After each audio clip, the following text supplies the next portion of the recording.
Joining me right now to talk more about this is Kellyanne Conway. She's a Fox News contributor, pollster, and former senior counselor to President Trump. Kellyanne, always a pleasure. Great to see you this morning. What is your reaction to Kevin McCarthy directing Congress, the House Republicans, to launch an impeachment inquiry?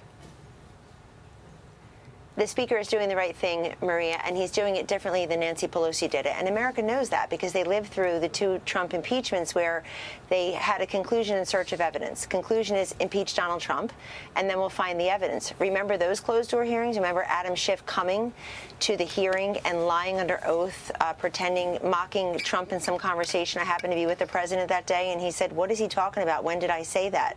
And then he said he was just embellishing. So this is going to be a grown-up exercise with facts and evidence and witnesses.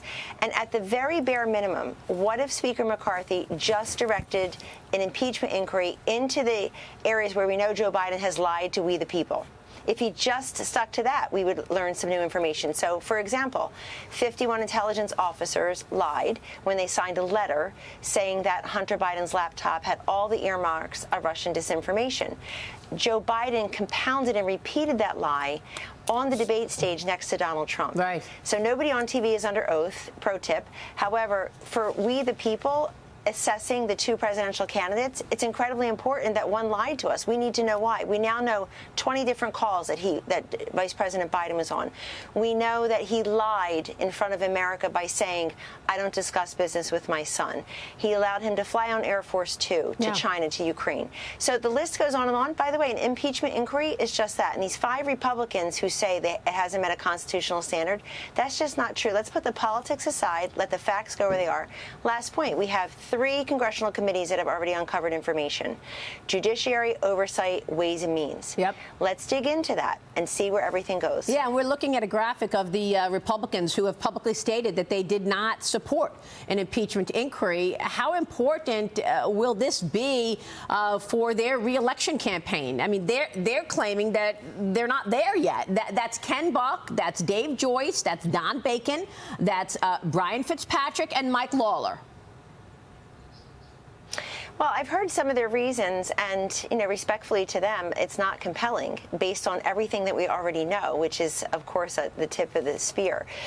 The other thing I would look for, Maria, is can we get any Democrats to want to be on the side of truth and transparency also? If I were a Democrat right now, I'd want to just have Biden and Kamala Harris leave the national stage, move on in the party. This could be a good way to do that, actually, because if you want your party to survive and thrive, and you don't want to be stuck with these two on the ticket, this is a very good way of doing that. So will one Democrat stand up? Because let me tell you something. I hear all the time from donors, I heard yesterday from a number of grassroots supporters, how upset they are, not just with these 5, but with the lack of, quote, unity in the Republican Party. Hey, folks, we have unity, but the Democrats have unanimity. They never break ranks. Yeah. So Kevin McCarthy, 15 ballots to become Speaker.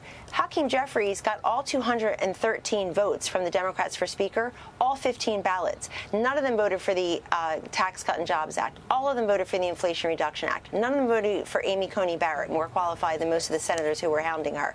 We have unity. They have unanimity, which doesn't interest me. So I want to see 2, 3, 4 Democrats who are probably in Trump 2020 districts come over and say, you know what? I'm for the inquiry at the very least. I would not vote for impeachment right now, but I'm for finding the facts. I want to ask you about that later, Lee Zeldin. Lee Zeldin is with us this morning, Kellyanne. But first, let me look at this new poll, which finds former President Trump is up 11 points on President Biden in Iowa. The executive director of Emerson College polling says that Biden is losing support from young voters and from women voters in the Hawkeye state. Only 38% of Democrats under 30 years old say that they support Joe Biden. 41% of women are also undecided. Is there a movement underway here that we're looking at independents walk away from Joe Biden? Yes, no question about it. And what's the point of having the first female vice president of color if he's got 41% women undecided in the critical state of Iowa, which Trump carried twice already in 16 and 20, and is very solidly red in its senators, its governor, its statewide offices. Maria, every single polling metric for Joe Biden is underwater. There's not one good piece of information that a pollster could literally go into the Oval Office and deliver to the president, not one. It's not just his approval rating, it's his approval rating on every every single critical issue, the top 12 that are important to Americans. It's his personal attributes. I've never seen a president be both unpopular and not have personal attributes to lean on. Yeah. People, majority say he doesn't care about people like me. He doesn't have a plan. He doesn't inspire the country. And so it goes beyond the horse race number. But the under 30 vote is critical. He carried under 30 by about 26 to 28 points in 2020. Look what's happened to them now. He promised them debt forgiveness or college debt. That was always unconstitutional. He made a false promise. The Supreme Court struck it down. Yeah. If you are under 30, you're not going to be able to afford a home on Joe Biden's Bidenomics. The cost of a home, the interest rates, that your wages don't mean anything now. Look at the housing reports yesterday and the jobs reports this week for under 30. He is making everyday life unaffordable for the youngest generation, and you're starting to see in the polls they're punishing him. Yeah. Real quick, Lee Zeldin, before you go this morning, why aren't Republicans united? I mean, even on the Trump topic that Kellyanne's talking about, there are never Trumpers within the Republican Party still.